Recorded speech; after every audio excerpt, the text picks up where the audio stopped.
Et bonjour pour le Zemmour Ballet Podcast pour le Festival de danse contemporaine de Sherbrooke, deuxième édition. Aujourd'hui, nous sommes avec Gabriela et Daniela. Bonjour. Bonjour. Bonjour. Ben voilà, comment vous pourriez vous présenter pour les auditeurs aujourd'hui? Alors, moi c'est Gabi ou Gabriela. Je suis mexicaine, je suis 42 ans. Je vis maintenant au Montréal. Je suis danseuse, chorégraphe, je fais de la gestion culturelle. Voilà, je suis là. Merci. Et d'où tu viens? Mexique. Mexique. Et tu as fait tes cours de danse au Mexique? Oui. Je suis danseuse professionnelle et maintenant je présente la pièce Femme de terre. Ok, excellent. Et moi, je m'appelle Daniela. Je viens de la ville du Mexique aussi. J'ai étudié dans l'école de danse contemporaine au Mexique. Il y a 5 ans que j'habite à Montréal. C'est là où j'ai rencontré Gabi, en fait. Ok, vous ne vous connaissiez pas avant? Oui, non. Okay. On a écouté De l'autre. une de l'autre. Oui, j'écoutais son nom, mais en personne à Montréal. Okay. Donc, maintenant, on habite ensemble. Donc, c'est plus facile de créer comme ça. Excellent. Puis aujourd'hui, qu'est-ce que c'est toutes les deux qui avaient chorégraphié la pièce aujourd'hui? Est-ce que vous pouvez me parler un petit peu de votre œuvre? Oui, je pense que c'est une collaboration. On commence la pièce il y a 4-5 mois. Et quand j'ai vu la open call pour le festival, je dis à Daniel, tenemos que aplicar. Et voilà, on a ici. Et je pense qu'un ingrédient fondamental pour votre pièce, c'est l'intuition et la bonne communication entre deux femmes, deux artistes qui pensent ensemble. Ok. Oui, et en fait, on a commencé seulement comme des mouvements dans notre salon, en fait. On a commencé à créer des mouvements. Mais après, quand on a loué un espace pour la danse, dans ce moment, je suis retournée du Mexique et j'ai perdu mon grand-père. Donc, dans ma tête, mon corps et mon mouvement, c'était seulement comme mes grands-parents, en fait. Ok, merci. Et comment elle s'appelle la pièce? Mujeres de tierra en espagnol, femme de terre en français. Les comment? Femme de terre, mujeres de tierra. Ok. Et qu'est-ce que c'est quoi les concepts développés? Premièrement, on a dit qu'on pense que les femmes du Mexique, on a vraiment fort, comme on travaille beaucoup, on a beaucoup de responsabilités dans la famille, par exemple.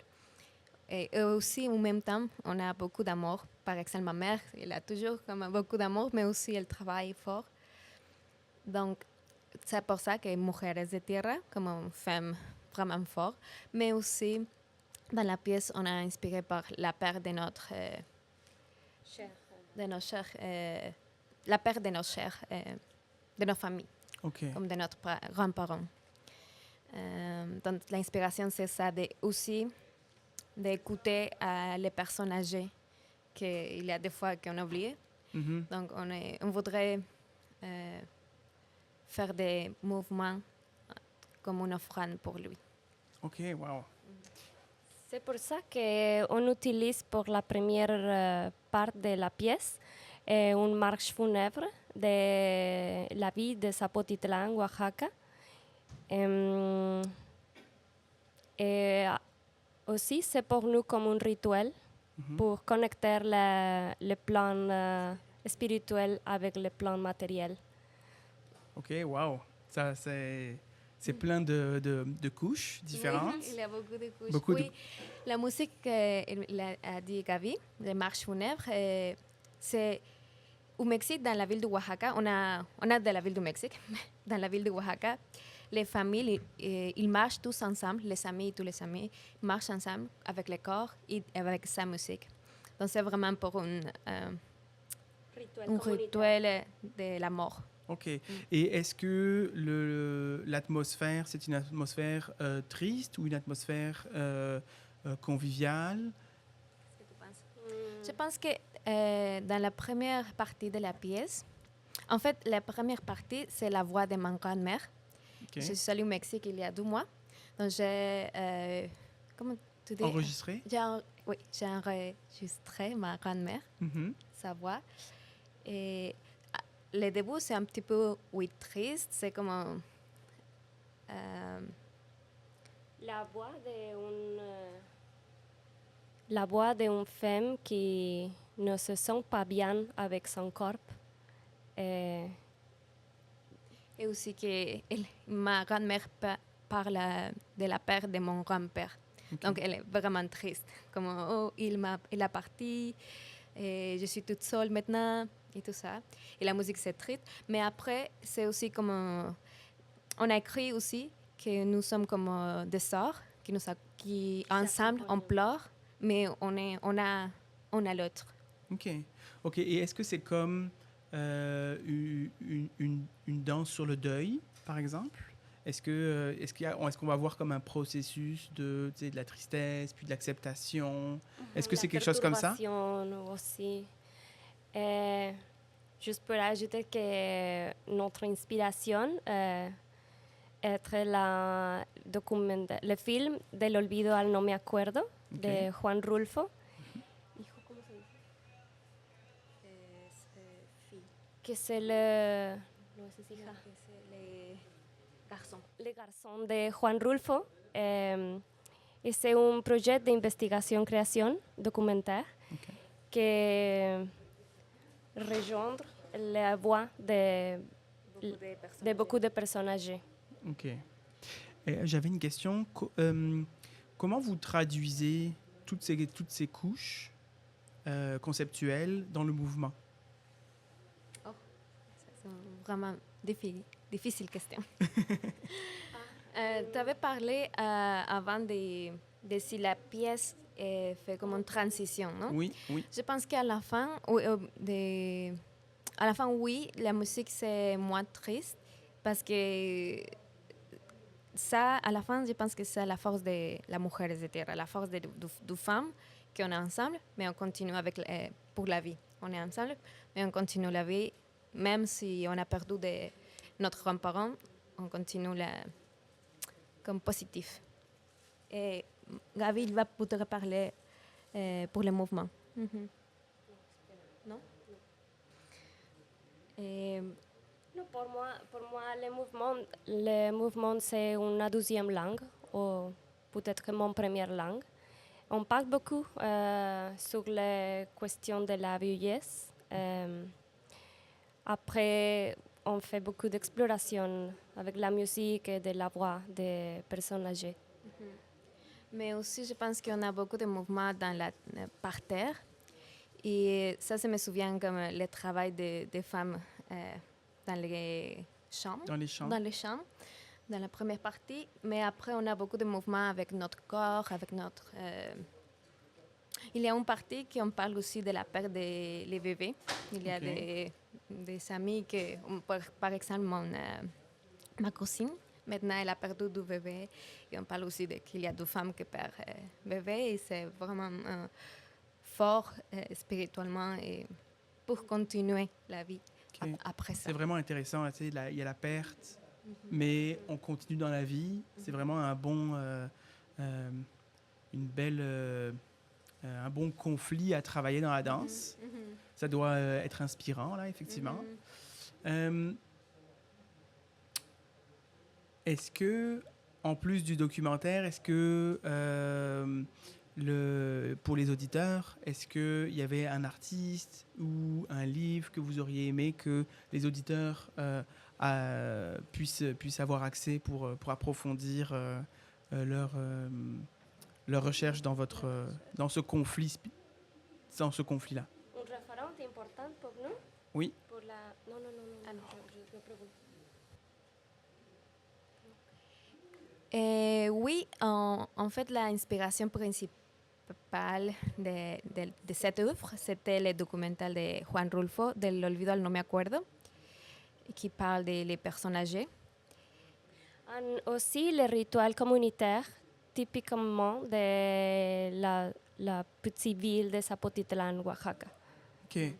De la marche funèbre. Si tu mets sur YouTube marche funèbre Oaxaca, il va apparaître beaucoup de vidéos de comment est-ce que les personnes marchent avec les corps des personnes de sa famille. Oui.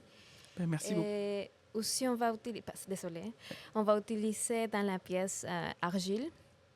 Ça, c'est, je pense, un élément de notre pays, du Mexique. Et pour moi, représente une pommade pour guérir entre nous. Oui, comme nous protéger avec les terres et comme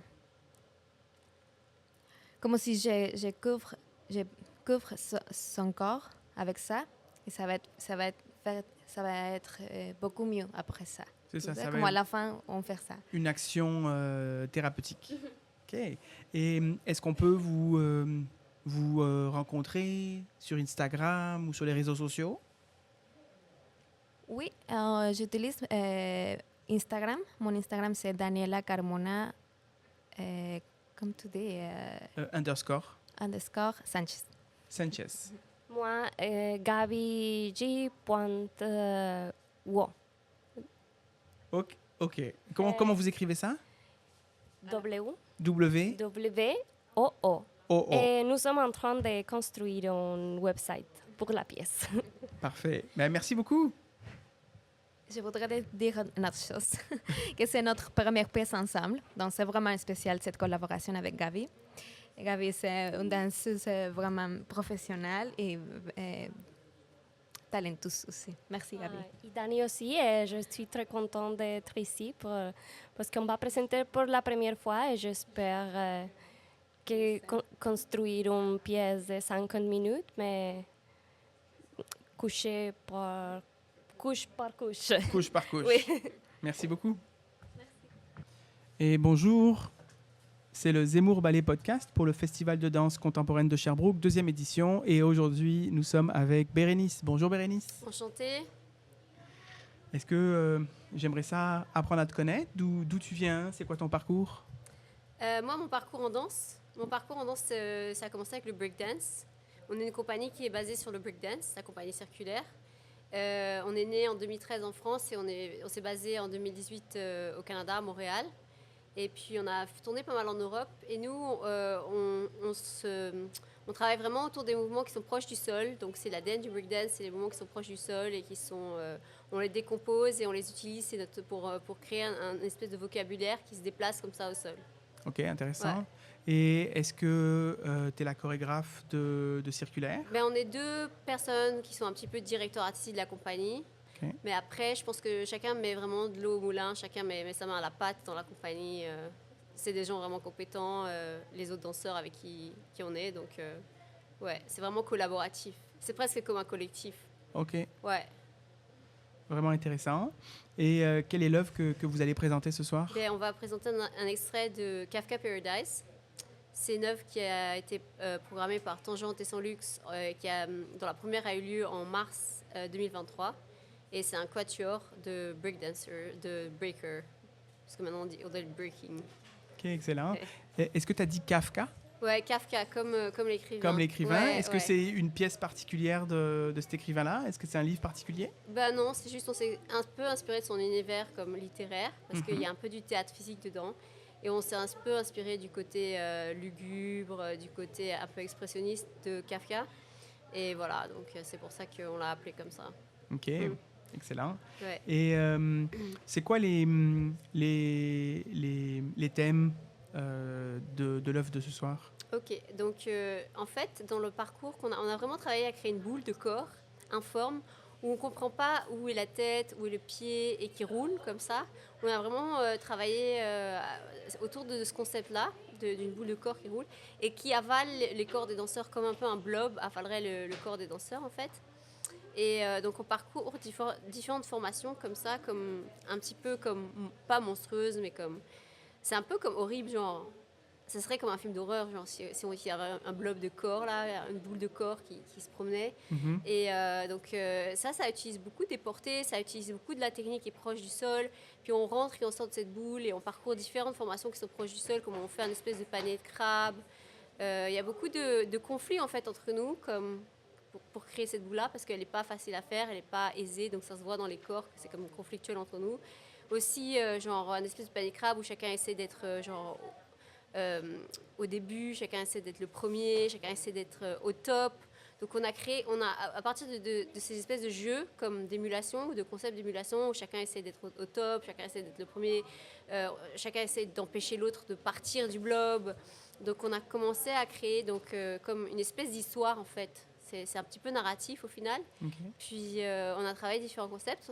On avait travaillé aussi un concept qui est complètement l'inverse, qui est genre un concept où on doit faire un blob ensemble, mais on ne doit pas se toucher. On doit faire comme une guerre ensemble un peu, mais sans se toucher. Ça fait quand même un peu comme dans la capoeira. Et on essaie de le faire à 2, à 4. On a créé des duos, des coalitions autour de ce concept-là. Donc c'est toujours un petit peu autour du conflit comme ça. Puis en fait, c'est comme si en fait, on devenait les 4 personnes un nouvel être. Toujours comme on crée un monstre qui a plusieurs pattes, ou on crée comme une boule informe, ou on crée comme des espèces de formes comme ça qui sont comme un nouvel être, mais à partir du corps des danseurs individuels. Ok. C'est un peu ça, Kafka Paradise. Ok. Voilà. Ça m'évoque la métamorphose de Ouais, Kafka. c'est ça, exactement. C'est comme une métamorphose, exactement. C'est le thème. C'est comme un des thèmes. Un des thèmes qui a été développé. Ouais. Excellent. Est-ce que cette boule, ça représente, c'est symbolique? Est-ce que c'est le symbole de la société? Ouais, on peut le voir comme ça. C'est une bonne lecture. C'est intéressant ce que tu dis. On peut le voir comme étant la société, comme étant quelque chose qui nous dépasse aussi, comme on est comme contraint à être grégaire et à être ensemble et à avancer ensemble en fait. Et c'est comme si ce nouvel être, il utilisait un peu comme nos pulsions individuelles ou comme nos besoins individuels ou nos désirs individuels, il les utilisait comme le désir d'émulation pour justement créer un nouvel être qui a plusieurs pattes puis qui est comme collé ensemble et on est tous comme collés ensemble et au final on cherche tous un petit peu la même chose, donc on est comme agrégés ensemble, c'est comme un agrégat de personnes qui veulent se marcher les uns sur les autres comme dans un panier de crabe en fait. Merci beaucoup, c'est vraiment intéressant. Ouais. Et est-ce que j'ai entendu que ça faisait 4 mois? Non, est-ce que c'est toi qui l'as dit ça? Je pense pas, peut-être pas, je me suis peut-être trompée avec les personnes d'avant. Ça fait combien de temps que vous travaillez sur cette pièce? Ouais, ça fait longtemps, ça fait depuis avant la Covid. Et puis pendant la Covid, justement, on a eu du mal à travailler des concepts qui étaient interdits, comme par exemple beaucoup de contacts, beaucoup de portées, parce que c'est des portées au ras du sol, en fait, la boule, là, le concept de boule qui roule de corps. Donc il y avait beaucoup de contacts, donc c'est là où on a travaillé l'espèce de guerre comme capoeira, où est-ce qu'il n'y avait pas de contact, on a essayé de transformer les concepts, puis finalement ça a donné quelque chose d'intéressant aussi à intégrer dans la pièce, comme la dichotomie entre on se touche pas, dans une espèce de guerre comme ça. Et puis c'est ça, mais ça fait depuis avant la Covid qu'on avait travaillé. La première, elle a été annulée, et donc on a poursuivi. On a fait un vidéo-danse autour de l'œuvre, parce que bon, la vidéo-danse était permis, donc on a eu l'opportunité de faire une vidéo-danse. Et puis, donc, il y a une vidéo-danse aussi qui est rattachée à l'œuvre, en fait, de cette boule de corps, là, de cette histoire. Okay, est-ce qu'on peut voir je ne sais pas si on peut la voir, mais pendant un long bout, elle était en ligne. Elle va peut-être être en ligne, je ne sais pas. On verra. Ok, on excellent. espère. Excellent. Et quand tu es dans ce processus de création, est-ce que c'est un processus qui t'accompagne à tous les jours, quand tu vas à l'épicerie, quand tu vas voir des gens? Est-ce que c'est quelque chose qui t'obsède? Moi, je pense que oui, quand même. Mais c'est vrai que la danse, le problème, c'est qu'il y a un très très long délai entre le moment où tu penses à un concept et l'implémenter, en fait. Donc, c'est pas toujours les concepts auxquels tu penses qui vont fonctionner dans les corps. C'est pas toujours les concepts auxquels tu penses qui vont réussir à fonctionner, en fait, visuellement, puis dans la danse, encore. Donc, c'est ça, c'est beaucoup de réflexion, c'est sûr. Mais c'est pas comme créatif, comme quelque chose où vraiment on arrive facilement, on peut flipper d'une chose à l'autre. On est obligé de rester à penser longtemps sur un seul concept, en fait, parce que ça prend tellement de temps entre le moment où est-ce qu'on a l'idée et le moment où est-ce qu'on peut le danser et le vivre dans le corps que ouais, on doit rester longtemps bloqué, en fait. Et c'est ça qui est dur, je trouve, créativement, ouais. OK. Donc, il y a comme une latence. Ouais, c'est ça. Comme ce monstre-là que vous créez, Ouais. puis qui d'un coup prend une forme. Ouais. OK, excellent. Ouais. Est-ce que, pour les auditeurs, Ouais. est-ce qu'il y avait une référence d'inspiration, un artiste, des musiques, un livre que tu aurais aimé leur conseiller? En fait, dans la création musicale, on s'est inspiré de la musique de film, je sais pas pourquoi, parce qu'on voulait que ce soit un petit peu comme ce côté narratif. Puis, il y a une musique de Kill Bill. On s'est inspiré, enfin, notre compositeur s'est inspiré de Kill Bill. C'était Flower of Carnage. Puis c'est comme cette espèce d'oxymore entre l'amour et la haine qu'il y a dans le film, puis qu'il y a dans cette musique, et on aimait vraiment ça. C'est comme un slow d'amour, mais de haine. Donc, il y a une musique qui est un peu comme ça. Il y a une musique qui est un peu classe, genre Elle est noire, comme je me souviens plus du film. En tout cas, et qui fait un peu genre jazz, feutré, tout ça. Puis il y a une musique de samba. Les musiques, elles sont un peu flyées, donc on a beaucoup d'inspiration dessus, puis des inspirations de films. C'est un peu bizarre, mais c'est comme ça. On a aussi comme un espèce de robot moine, genre la première musique, c'est ça. C'est un peu comme les références que j'ai mis dans la musique, parce que la musique, elle peut évoquer plein de métaphores aussi. Puis on voulait qu'il y ait comme un clash un peu entre la musique, qui soit un peu comme second degré, et la danse. Voilà. Que par exemple, il y a une musique d'amour quand il y a la guerre, qu'il y ait un peu un clash comme ça. Puis on aimait mettre ce genre de musique-là. Ouais. Merci beaucoup. Est-ce qu'on peut te suivre sur Instagram? Oui, sur Instagram, c'est Compagnie Circulaire, donc @Compagnie Circulaire. Circule '_R, ou c'est @Bérénice Dupuis. Bérénice Dupuis, comme ça se prononce, BERENICEDUPUS, tout en un seul morceau. Merci Bérénice. Merci. Bienvenue au Zemmour Ballet Podcast pour le Festival de danse contemporaine de Sherbrooke, 2e édition. Bonjour Amandine. Bonjour, Enchantée. enchantée. Bon, est-ce que, pour l'auditoire, est-ce que tu pourrais présenter ton parcours, d'où tu viens, où c'est que tu as appris à faire de la danse, puis ta démarche artistique? Parfait. Alors, moi, je suis originaire du Chili. Et, j'ai étudié la danse dans le conservatoire d'art à Santiago. Et depuis plusieurs années, je suis installée ici dans la région de l'Estrie. Alors, je suis une des danseuses professionnelles de la région de Sherbrooke. Ah, excellent. Et j'ai étudié la danse contemporaine. J'ai fait beaucoup de danse classique comme entraînement, mais ce que j'ai fait, c'est vraiment de la danse contemporaine. Merci beaucoup. Et est-ce que à Sherbrooke, ça se passe bien? Oui, ça se passe très bien. Je suis souvent dans le centre de la scène Jean Besseret et je travaille avec la compagnie Zemmour Ballet, que j'adore. Et je fais aussi mes propres projets créatifs. Et aujourd'hui, on est là pour une de tes œuvres. Oui, exactement. Comment elle s'appelle? Elle s'appelle Mourir pour voir. Et elle parle du processus naturel de la mort. Je voulais aborder cette situation qui nous arrive à tous, les êtres humains, mais c'est une situation que je trouve qu'on ne parle pas souvent et on dirait qu'on n'est jamais prêt, mais c'est la seule chose que c'est sûr qui va nous arriver à tous. Alors, je voulais venir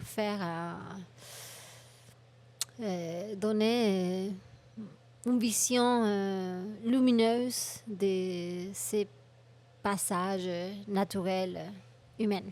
OK. Et puis, comment t'es passé de mourir à mourir pour voir? C'est une bonne question. En fait, à la base, je me suis inspirée de la mort. Et dans ma famille, j'ai accompagné plusieurs personnes à mourir. Et j'ai vu que les personnes qui sont en fin de vie ont des moments lumineux, ont des moments de révélation. Il y a une compréhension, il y a des choses qui se passent dans les derniers moments de la vie d'un être humain. Alors, je voulais honorer toute cette ouverture qui peuvent arriver. Je ne dis pas que ça arrive à tout le monde, mais des fois, ça peut arriver qu'au niveau de la conscience, il y a quelque chose qui s'ouvre et on voit les choses autrement. Alors, c'est ça que que j'aimerais toucher dans ma création. Merci beaucoup. Effectivement, mourir, ça ressemble à un processus. C'est ça que tu nous décris, c'est-à-dire Oui. que mourir, c'est pas le fait de passer de vivant à mort, mais c'est vraiment un processus. Oui, À partir de quand il commence ce processus, selon toi? mais j'ai commencé vraiment... je voulais parler de la mort physique, Mhm. mais pendant que j'étais dans le processus de création, je me suis aperçue que on a plusieurs épisodes de mort dans nos vies. On va mourir à notre histoire, on va mourir en relation, on va mourir en travail.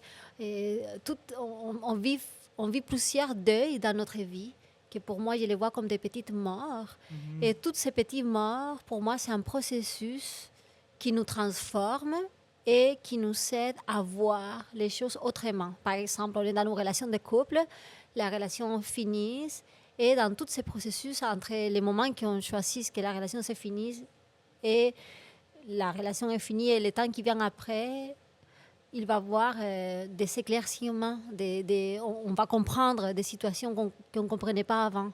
Ou si je décide de quitter un travail, il va y avoir un processus de transformation. Je vais pouvoir observer les raisons pourquoi j'ai quitté le travail, comment j'étais avant, comment je suis rendue aujourd'hui. Alors, je me suis ouvert à tous ces petits moments de mort qu'on va vivre dans son vie. Ok. Donc, tu apprends à mourir. Exactement. Apprendre à mourir pour pouvoir danser. Comment tu passes de ces concepts à l'acte de danse? Je voulais faire quelque chose de poétique. Et même si la mort, dans la conscience collective, je dirais qu'elle est vue d'une façon négative, je voulais mettre de la beauté et de la lumière. Alors, mon solo est divisé dans 3 moments. Le premier moment, c'est avant la mort, toute la peur qu'il y a autour de la mort. Et alors, j'ai travaillé, j'ai fait beaucoup d'improvisation dans les studios de danse. Et des fois, je me mettais juste à travailler les moments avant la mort, avec toutes les craintes, les peurs, la tristesse, les émotions, et tout ce qu'il y a, tout ce qu'on peut vivre dans ces passages inconnus, dans lesquels on ne sait pas qu'est-ce qui se passe après. Après ça, j'ai fait des explorations avec la libération de l'être. Moi, personnellement, je crois que la vie existe au-delà de la mort du corps physique. Alors, j'ai travaillé ces moments de libération, d'amplitude, d'ouverture à une autre vie qui s'ouvre après qu'on quitte le corps. Et la troisième partie, c'est la fête. Et la fête, je me suis inspirée de plusieurs pays et cultures et traditions qui vont honorer la mort et qui vont la célébrer. Bon, par exemple, en Inde, en Afrique, dans différentes cultures, quand il y a quelqu'un qui décède, vont faire une grosse fête avec des musiciens, vont promener les morts partout dans la ville, vont faire des feux et c'est très festif. Et tout ça, c'est pour honorer l'âme du mort, pour qu'il puisse continuer à évoluer au-delà de son corps. Alors, j'ai travaillé ces 3 moments différents et j'ai fait des improvisations pour me connecter aux différents styles d'émotions qu'on vit dans chacun de ces moments. Et à travers ces émotions, j'ai commencé à créer des mouvements qui représentent ces états intérieurs. Je ne sais pas si c'est clair, mais... C'est plutôt très clair. Merci beaucoup. Merci beaucoup. Et donc, si je comprends bien, tu passes par ces différentes étapes et tu nous présentes ces différentes étapes. Oui. C'est tout un défi de danser la mort. Oui, totalement. Et de danser ce processus-là, c'est tout un défi aussi. Donc, je me languis de voir ça ce soir, j'ai hâte. Est-ce que...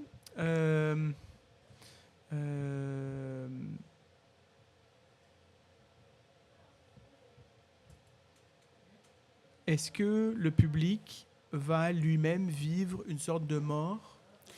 Je n'ai aucune idée. Je je ne sais pas comment le public va assimiler, observer ou sentir. Je suis très curieuse de voir qu'est-ce qui va sortir. Ok. Comme je dis avant, j'ai fait quelque chose de poétique. Je reste dans la beauté de la vie. J'utilise la danse dans sa beauté pour rendre hommage à quelque chose qui, selon moi, on doit apprendre à reconnaître comme un processus normal. Ok. Et est-ce que, pour continuer à approfondir pour les auditeurs, est-ce que tu as un ouvrage à nous conseiller? Et oui, je me suis beaucoup inspirée d'un livre qui s'appelle Des secondes, je vais juste confirmer. S'appelle Le livre tibétain de la vie et la mort. C'est un livre qui il est arrivé à moi quand mon père était en train de décéder. Et c'est un livre qui parle de tout ce qui se passe après qu'un corps mort, comment l'être continue à être dans un espace dans lequel il comprend des choses. Il parle de la vie après la mort selon la religion tibétaine. Et c'est un livre qui m'a beaucoup aidé à vivre la transition de la mort de mon père et qui a ouvert ma conscience à une autre possibilité d'existence au-delà d'un corps physique. Alors, ça, c'est un livre qui m'a beaucoup inspiré et que j'ai utilisé. Et sinon, j'ai beaucoup d'amis autour de moi qui travaillent dans des recherches et dans des préparations à la mort. Par exemple, ici au Québec, il y a des groupes de personnes qui font des formations. Et dans ces formations, les clients doivent choisir de quelle façon vont vouloir faire ces funérailles, de quelle façon vont vouloir, qu'est-ce qu'ils vont vouloir faire avec les corps, comment la famille va agir devant l'effet de la mort. Et j'ai eu une expérience avec un ami proche qui est décédé. On a fait les toilettes funéraires. Je n'avais jamais vécu ça avant. Les toilettes funéraires, c'est quand on nettoie les corps de la personne qui vient de décéder. Et j'ai vu la richesse de comment ces rituels ou ces processus peuvent nous aider à assimiler le départ de quelqu'un qui est cher à nous. Alors, c'est ça. La mort, c'est quelque chose qui m'intéresse dans le sens de pouvoir la vivre avec beauté, avec délicatesse. Alors, dans mon solo, il y a ça. Il y a la beauté, il y a de la délicatesse, il y a de la sensibilité et il y a surtout beaucoup d'espoir. Merci beaucoup. Est-ce qu'on peut te suivre sur Facebook ou sur un site internet?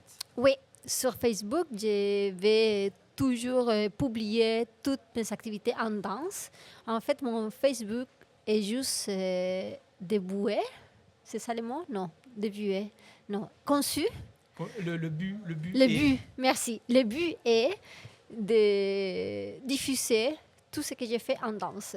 Okay. Je n'aimais rien de ma vie privée. Il y a juste des choses en danse qui sont sur mon Facebook, que c'est Amandine Garrido.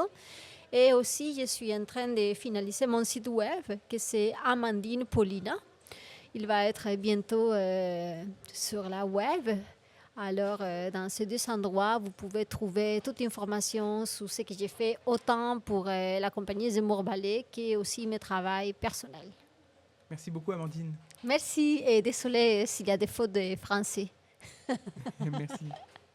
Et bienvenue au Zemmour Ballet Podcast pour le Festival de danse contemporaine de Sherbrooke, 2e édition. Bonjour, Amélie et Julia. Bonjour, Kevin et Kevin. Enchanté. Enchanté. Est-ce que vous pouvez nous expliquer votre parcours? Oui. À la base, moi et Julia, on était les deux vieilles. Là. On est arrivés à la danse un peu plus sur le tard pour ce qui est de la danse académique. On est rentrés à l'école de danse en même temps. Il y a un certain moment de ça, puis on a gradué toutes les deux en 2013 de cette école-là. Puis avant ça, on a eu d'autres vies. OK? C'était une école... Oui, pour spécifier, parce que nous, on est habitués, puisqu'on habite à Québec, mais on parle de l'École de danse de Québec. Donc, la formation professionnelle, dans le fond, au niveau collégial, là-bas. OK, excellent. Et merci beaucoup.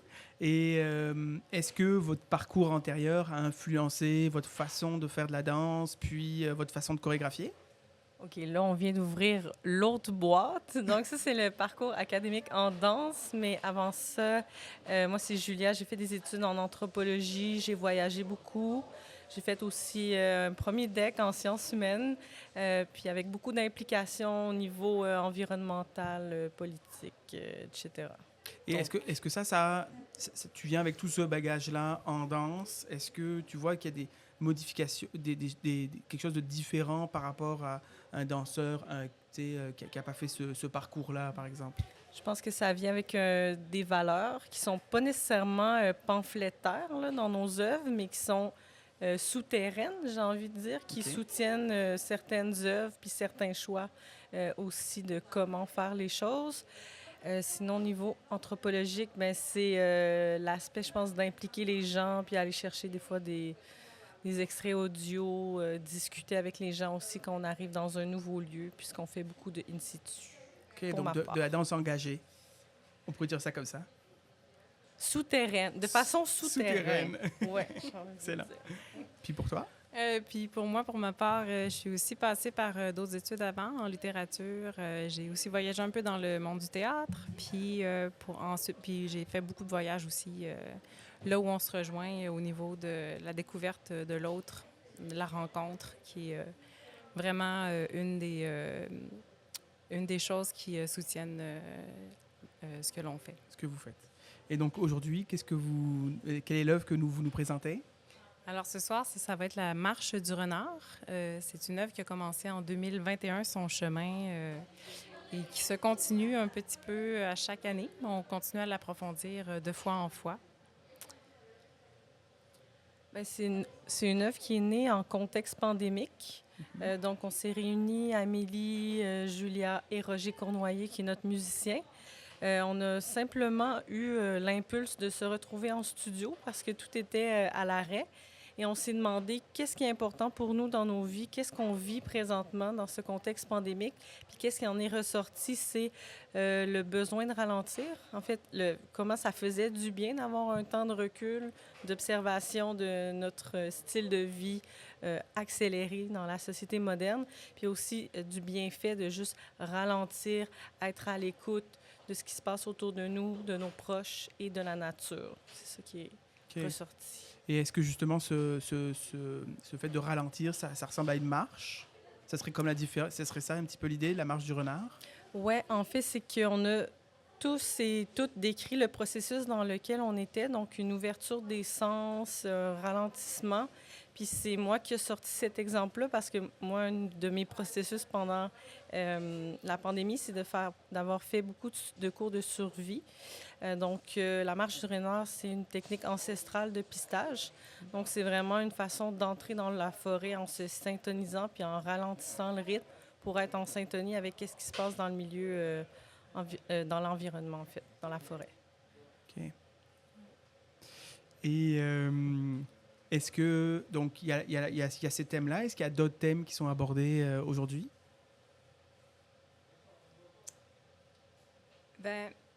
C'est une œuvre qui s'est vraiment développée en extérieur. Normalement, on la fait dans des environnements naturels. Puis à chaque fois qu'on la reprend, les textures qui sont présentes avec nous dans l'environnement teintent énormément les textures sonores et du corps. Puis il y a ce besoin, cette envie-là aussi que ce soit quelque chose d'unificateur. Donc, cette année, la façon qu'on l'a développée, c'est vraiment d'amener le public à bouger avec nous dès le départ. Donc, c'est vraiment une œuvre participative qui est en développement actuellement. Ah, intéressant. Donc, on va danser avec vous ce soir? Un peu. Un petit peu. Excellent, excellent. Et est-ce que vous allez danser sur scène? Vous allez danser en bas de la scène? Oui, on s'est posé longtemps la question, mais En fait, dans notre démarche artistique, qu'est-ce qui est super, qui est fondamental, puis c'est notre parenté avec Zemmour Ballet, j'ai l'impression, mais c'est l'aspect de démocratiser la danse contemporaine. C'est beaucoup ça qui se produit, j'ai l'impression, ici à Sherbrooke. C'est ça pourquoi on a répondu à l'appel, fait que c'est d'être près des gens d'une façon ou d'une autre. Fait que cette fois-ci, comment on l'a abordé, c'est vraiment par l'aspect participatif. Donc, on va effectivement faire un peu bouger les gens avec nous au départ, faire une méditation des sens ensemble. C'est un scoop. Excellent, Voilà. merci beaucoup. Alors, on passe de ces concepts de ralentir, de syntoniser, d'être en synchronie avec la nature. Et comment on fait pour... Donc, est-ce qu'il y a un temps de latence entre réfléchir à tout ça puis passer à l'action? Est-ce que c'est des concepts qui vous meuent dans l'instant? Comment ça se passe pour vous? J'ai envie de dire que tous les processus sont différents, tout particulièrement dans notre collectif, étant donné que on a toujours une manière différente de créer. Dans cette pièce-ci, on a créé et on interprète, mais des fois, on crée avec d'autres danseurs où il y en a une qui prend le rôle de la chorégraphe, l'autre qui prend le rôle d'interprétation. Donc, dans tous ces processus-là, il y a toujours une temporalité différente par rapport à comment ça se développe. Dans ce contexte-ci précisément, on l'a vraiment fait paradoxalement. On avait ce besoin-là de ralentir, mais urgemment. OK, ben oui. Donc, c'est quelque chose qui s'est créé quand même très rapidement. Ce qui fait qu'on est encore en train de la développer aussi à chaque fois qu'on y retouche, mais c'est quelque chose qui s'insère vraiment dans la vie du quotidien. Donc, c'est pour ça que ça se développe. À chaque fois qu'on y retouche, ça continue à évoluer, à se développer avec nous, en fait. OK. Puis, je pense que qu'est-ce qui était différent cette fois-ci versus nos processus habituels, c'est que souvent, on commence par faire la demande de subvention. Donc, on commence par les thématiques, les idées, les flashs, les images. On le met sur papier avec les images qu'on a. On fait peut-être une première phase de recherche. Là, on laisse déposer. On en refait une autre, plus création. Donc, ça a le temps, effectivement, de déposer et de reprendre. Mais là, c'était vraiment une urgence de créer pour nous en pandémie. Donc, ce besoin-là, en tant qu'artiste, c'est ce qui nous passionne, de retourner à l'art vivant. Tu sais. Alors, on n'a pas attendu les subventions cette fois-ci, on a juste créé. Donc, on s'est réunis les trois en studio, puis on a dit, OK, c'est quoi pour toi le son de la terre? Bam, on est parti dans une improvisation avec Roger, notre musicien, puis ça a donné une section terre. Tu sais. Donc, on s'est lancé. Merci beaucoup. Et comment vous passez de ces concepts-là au fait en mouvement? J'ai envie de dire deux choses. On a pris la fâcheuse habitude de faire ce qu'on appelle des runs ou des enchaînements avant d'avoir un spectacle. Okay. Donc, on se dit, OK, on le fait. Donc, souvent, on va faire des improvisations pour voir juste qu'est-ce qui va sortir en un premier jet. On va ensuite de ça, on va ressortir de la matière de ces improvisations-là. Puis sinon, on fonctionne beaucoup par tâche. Ce qu'on entend par tâche, je pourrais donner un exemple plus précis. Une liste d'épicerie. Oui, comme une liste d'épicerie. Ou par exemple, si on faisait un jeu ensemble, si j'inventais une règle puis qu'on jouait ensemble à ce jeu-là en respectant la plupart du temps les règles, Oui. ça peut donner du matériel chorégraphique qu'on va réutiliser par la suite. C'est ça, vous mettez des contraintes dans le mouvement, c'est ça? Oui. Puis, super intéressant. Écoutez, merci beaucoup. Est-ce que vous auriez un ouvrage, un livre, une musique ou un documentaire que vous aimeriez partager aux auditeurs pour qu'ils approfondissent dans votre danse? Bien, ça fait des années qu'on travaille avec Roger Cournoyer, qui est notre musicien, qui a aussi sa carrière en tant qu'interprète, compositeur. Donc, si les gens ont envie d'aller voir qu'est-ce qu'il fait pour lui-même, par lui-même, c'est un artiste à découvrir. OK, on peut le découvrir sur Spotify. Bandcamp, oui. OK, excellent. Et on tape Roger Cournoyer. Roger Cournoyer, excellent. Et puis vous, justement, comment on fait pour vous suivre? Oui, alors vous pouvez joindre Le Cru, soit sur Facebook ou Instagram, Le Cru Danse. Sinon, notre site web, c'est lecru.ca. CRU. CRU, effectivement. Merci de la précision. Merci beaucoup à vous deux. Avec un E. Merci. Avec un E? Ah, C-R-U-E. Oui, excuse-moi. Alors, Ça- L-E-C-R-U-E. Voilà. Excellent, merci Non, beaucoup. Merci. J'ai commencé. Et bienvenue au Zemmour Ballet Podcast pour le Festival de danse contemporaine de Sherbrooke, deuxième édition. Bonjour Gabriella. Bonjour. Enchantée. Enchantée, Kevin. Est-ce que tu peux nous parler un petit peu de toi, d'où tu viens, c'est quoi ton parcours et ton parcours artistique, puis ta démarche artistique? Oui, OK, c'était plusieurs choses, mais je vais commencer par, je suis Gabriella, je viens de Mazon. Je suis une artiste du mouvement, surtout en danse. En ce moment, je vis à Montréal, mais j'ai grandi à Mississauga, en Ontario. Et quoi d'autre? Parcours artistique? Oui. Donc, j'ai toujours dansé. J'ai commencé à 3 ans avec le folklore mexicain. Après ça, j'ai passé par différents styles quand j'étais jeune, plus dans les jazz, ballets, etc. Puis, quand j'ai déménagé à Montréal, en fait, pour l'université, j'ai découvert les danses de rue. Et j'ai fait plusieurs styles. J'ai commencé à tout apprendre, le hip-hop, popping, break, un peu de tout. Et en plus, la danse commerciale, comédie musicale, tout m'intéressait beaucoup. Puis, j'essayais d'apprendre le plus possible. Puis, à un moment donné, je cherchais sur quoi me spécialiser. Puis, c'est là où j'ai découvert le walking, qui est comme un peu ma spécialisation. Comment t'écris ça, le walking? Walking. Donc, en fait, il y a 2 façons de l'épeler. Donc, c'est soit W-A-A-C-K-I-N-G ou W-H-A-C-K-I-N-G. OK. Ouais. Et est-ce que ça... Je connaissais pas ce mot en anglais. Est-ce que c'est un nouveau mot? Est-ce que c'est... C'est le nom du style de danse. C'est le nom... le mot pourrait vouloir dire whack, comme frapper. OK. Donc, whacking, ça vient un peu de cette origine-là. Mais éplé comme ça, c'est vraiment juste... Ça se réfère vraiment juste au style de danse. OK.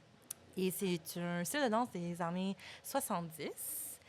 Ça a commencé à Los Angeles, sur de la musique, à l'époque, en fait, du disco.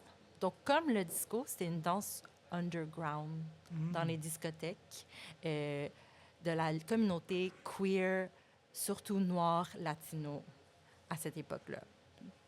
Donc, c'est ça un peu le walking. C'est très dramatique, axé sur la musicalité. Il y a beaucoup d'utilisation des bras, beaucoup de personnages. Et c'est ça. Mais je vous invite à aller voir pour en apprendre plus. Merci beaucoup. Et donc, ça veut dire que tu es la représentante du walking aujourd'hui. Oui. Et je pense pour tout le festival. Pour tout le festival, OK. Ouais. Puis c'est quelque chose que... C'est un style de danse qui est dansé dans le monde entier ou est-ce Oui. que c'est une niche? C'est quand même... ça vient quand même en ce moment, c'est sous le parapluie des danses de rue. OK. Puis là, même si c'est plus une danse de club, on dirait, que de rue. Donc, autour du monde, il y a beaucoup des festivals de danse de rue ou des compétitions, des battles. Donc là, c'est souvent là où on peut trouver du walking. Mais parmi les danses de rue, c'est souvent un des styles qui a le moins de danseurs, donc qui est comme un peu moins connu. Mais dès que tu es dans le monde de danse de rue, tout le monde connaît ça. Tout le monde connaît ça. Ouais. OK. Excellent. Merci beaucoup.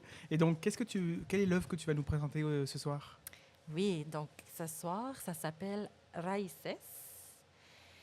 Et c'est quelque chose que j'ai commencé à développer en février après un atelier de théâtre physique ici à Sherbrooke, au KJB.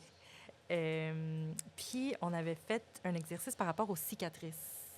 Et c'est là un peu où toute cette recherche-ci a commencé.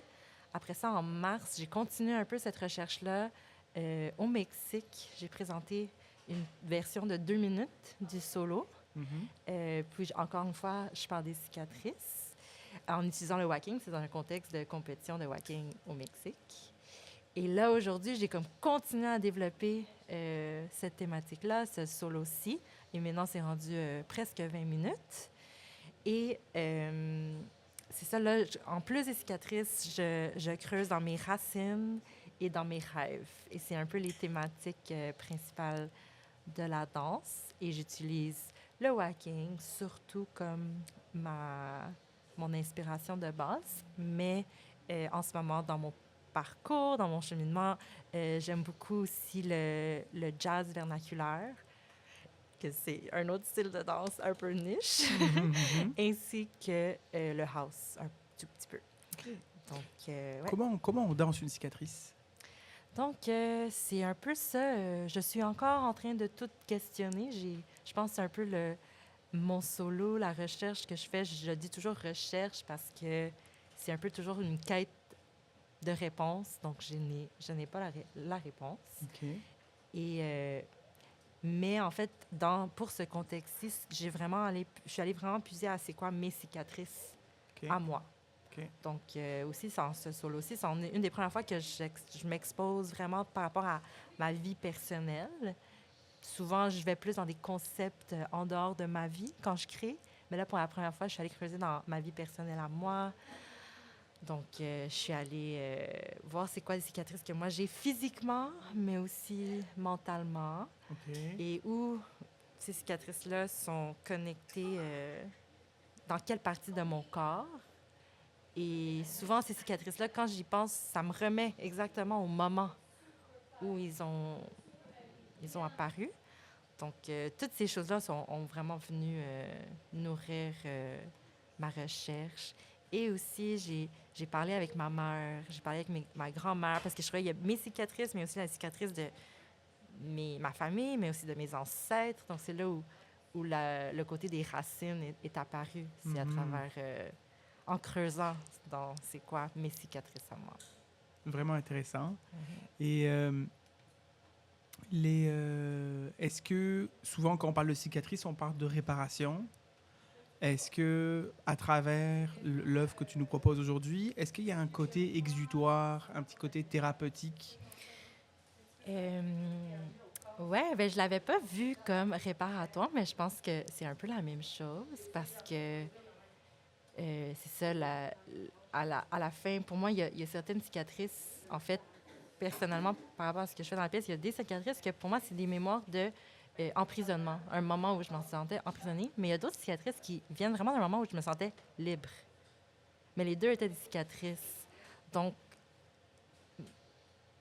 tu sais, même, c'est déjà quelque chose qui est libre, qui n'a pas nécessairement besoin d'être réparé. Tu sais, c'est comme... Okay. Donc, mais justement, avec tout ça, vers la troisième partie de ce que j'ai créé, j'explore aussi c'est quoi la liberté, puis pourquoi on peut se sentir libre quand on a reçu la douleur, comment est-ce que la douleur peut être connectée avec la liberté, un sentiment de...